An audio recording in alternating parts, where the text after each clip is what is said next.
Assalamualaikum warahmatullahi wabarakatuh. Perkenalkan, kami dari kelompok 7 Prodi Sosiologi Agama semester 2 ingin menyelesaikan tugas akhlak tasawuf dengan dosen pengampu Bapak Dr. Irwansyah MAG. Kami akan membahas judul Tasawuf Amali.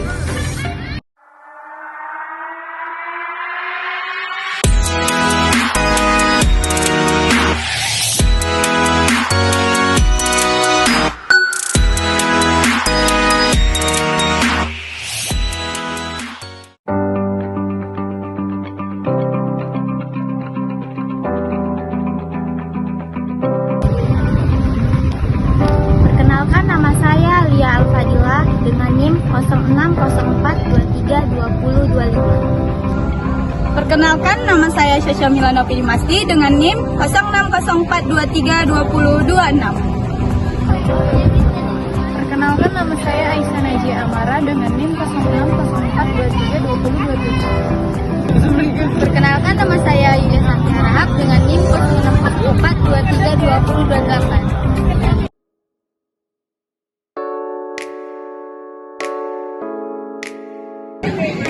Baik, kami akan bertanya jawab seputaran tentang pengertian dan sejarah tasawuf amali. Menurut Aisyah, tasawuf amali apa dan bagaimana sejarah terjadinya tasawuf amali? Tasawuf amali adalah tasawuf yang berorientasi pada penerapan dan pengamalan tasawuf dalam kehidupan sehari-hari.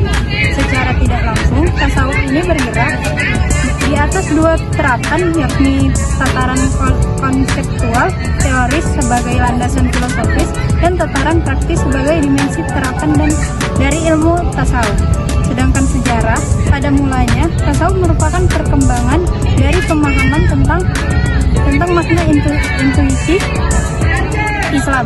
Sejak zaman sahabat dan tabi'in, kecenderungan pandangan orang terhadap ajaran Islam lebih analitis mulai muncul.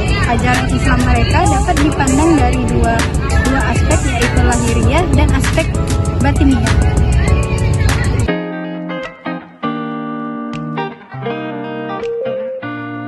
Menurut Alia, apa saja sih istilah-istilah dalam tasawuf amali dan apa menurutmu metode tasawuf amali itu? Istilah dalam tasawuf dilihat dari tingkat dan komunitas itu terhadap beberapa istilah sebagai berikut. Menurut Al-Fabazi, dalam bukunya At-Ta'aruf Ahlil As-Saufiyah mengatakan bahwa murid yaitu orang yang mencari pengetahuan dan bimbingan dalam melaksanakan amal ibadahnya dengan memusatkan segala perhatian dan usahanya karena itu melepas segala kemauan dengan mengutamakan diri nasibnya kepada ridha Allah. Sedangkan metode potensi untuk memperoleh ma'arif telah ada pada manusia untuk memperoleh kearifan atau ma'arif, mempunyai fungsi esensial sebagai imanah yang digunakan Ibnu Arabi dalam Ushus al-Hakimiyah. Dalam pandangan kaum sufi adalah tempat datangnya dan ilham.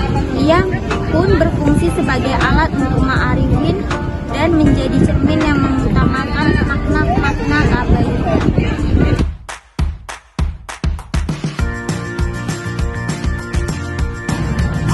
Selanjutnya, apa aja sih menurutmu ajaran tasawuf amali dan apa aja sih menurutmu teori dasar tasawuf amali? Jadi tasawuf amali itu lebih menekankan pada nilai amaliyahnya dibandingkan teorinya. Tasawuf amali ialah suatu ajaran dalam tasawuf yang lebih menekankan amalan-amalan rohaniyah dibandingkan teori. Tasawuf amali lebih menekankan pembinaan moral dalam upaya mendekatkan kepada Tuhan. Sedangkan teori dasarnya, kehidupan ruhani yang bersifat batini merupakan bagian tak terpisahkan dari lingkungan ajaran Islam. Pembinaan aspek batin mesti dilakukan bersamaan dengan pembinaan syariah yang bersifat lahiri. Oleh karena itu, aspek lahir dan aspek batin harus berjalan seiring, sebagaimana yang dinyatakan oleh Al-Hujriyah, bahwa aspek lahir tanpa aspek batin adalah kemunafikan. Sebaliknya, aspek batin tanpa aspek lahir adalah bid'ah.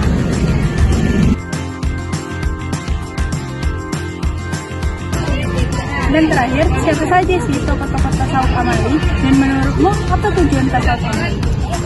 Tokoh-tokoh yang saya tahu dalam tasawuf amali yaitu yang pertama Junaid al-Baghdadi, yang kedua al-Husairi, yang ketiga al-Humali, yang keempat Ibnu Athaillah as-Sakandari, yang kelima Hasan al-Mursidi.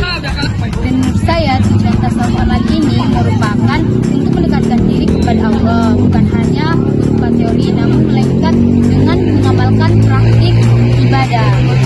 Sehingga dalam bertasawuf seseorang lebih bisa merasakan dampak dari tujuan tasawuf tersebut, yakni kedekatan seorang hamba dengan Allah. Sekian materi dari kami. Kami akhiri dengan Assalamualaikum warahmatullahi wabarakatuh.